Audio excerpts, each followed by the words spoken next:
Welcome to the new series of Prep Academy where we discuss about various careers, its career progression and challenges etc. അപ്പോൾ ഇന്ന് നമ്മൾ സംസാരിക്കാൻ പോകുന്നത് സൈക്കോളജിയെക്കുറിച്ചാണ്. എല്ലാവർക്കും അറിയാവുന്ന പോലെ സൈക്കോളജിയിൽ തന്നെ ഒരുപാട് ബ്രാഞ്ചസ് ഉണ്ട്. നമ്മൾ പഠിക്കുമ്പോൾ തന്നെ നമുക്കറിയാം, നമുക്ക് BA സൈക്കോളജി ഉണ്ട്, BSc സൈക്കോളജി ഉണ്ട്, ഒരുപാട് വേരിയേഷൻസ് ഈ സൈക്കോളജിയിലുണ്ട്. അപ്പം ഇതിൽ എന്തൊക്കെയാണ് ബേസിക്കലി സൈക്കോളജിയിൽ വരുന്നത്? രണ്ട് രീതിയിൽ നമുക്കിതിനെ അപ്രോച്ച് ചെയ്യാൻ സാധിക്കും. ഒന്ന് ബിഹേവിയറൽ റിലേറ്റഡ് ആയിട്ടുള്ള സൈക്കോളജി.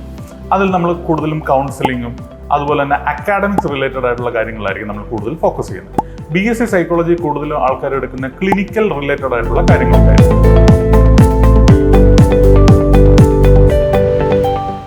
ഇതിൽ ഏറ്റവും പ്രധാനപ്പെട്ട ചലഞ്ച് എന്താണെന്ന് വെച്ച് കഴിഞ്ഞാൽ, നമുക്ക് സൈക്കോളജി ഒരുപാട് വർഷം എടുക്കും നമുക്കൊന്ന് ബേസിക് ഒരു അണ്ടർസ്റ്റാൻഡിങ് വരാൻ വേണ്ടി. ഇതിൽ ലൈസൻസിങ്ങും സർട്ടിഫിക്കേഷനും ഒക്കെ കുറച്ച് കാലതാമസം എടുക്കുന്ന ഒരു പ്രോസസ്സാണ്.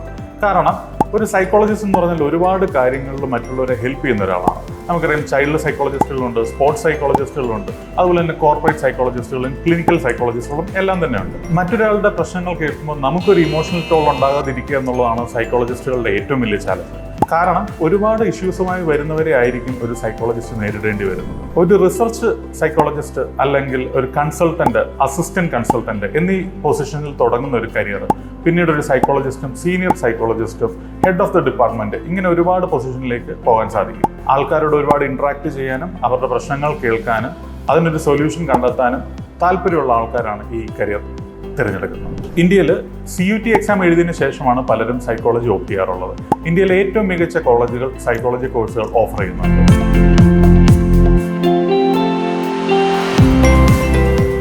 ഒരു സൈക്കോളജിസ്റ്റിൽ നിന്ന് ആൾക്കാർ എക്സ്പെക്ട് ചെയ്യുന്ന, അല്ലെങ്കിൽ ഒരു സൈക്കോളജി ആസ്പിറന്റിൽ നിന്ന് ആൾക്കാർ എക്സ്പെക്ട് ചെയ്യുന്നത് നല്ല കമ്മ്യൂണിക്കേഷൻ സ്കിൽസ് ആണ്. അതുപോലെ തന്നെ മറ്റുള്ളവരുടെ ഇമോഷൻസിനെ കണക്ട് ചെയ്യാൻ സാധിക്കുന്ന ഒരു മൈൻഡ് സെറ്റും ആൾക്കാർ എക്സ്പെക്ട് ചെയ്യുന്നു. പ്രാക്ടിക്കൽ എക്സ്പീരിയൻസ് ഗെയിൻ ചെയ്യുന്നതിനൊപ്പം റിസർച്ച് സ്കിൽസും ബിൽഡ് ചെയ്യുന്നത് ഒരു സൈക്കോളജിസ്റ്റിന്റെ കരിയർ ബിൽഡ് ചെയ്യാനായിട്ട് ഒരുപാട് ഹെൽപ്പ് ചെയ്യുന്ന ഒരു ആസ്പെക്റ്റ് ആണ്.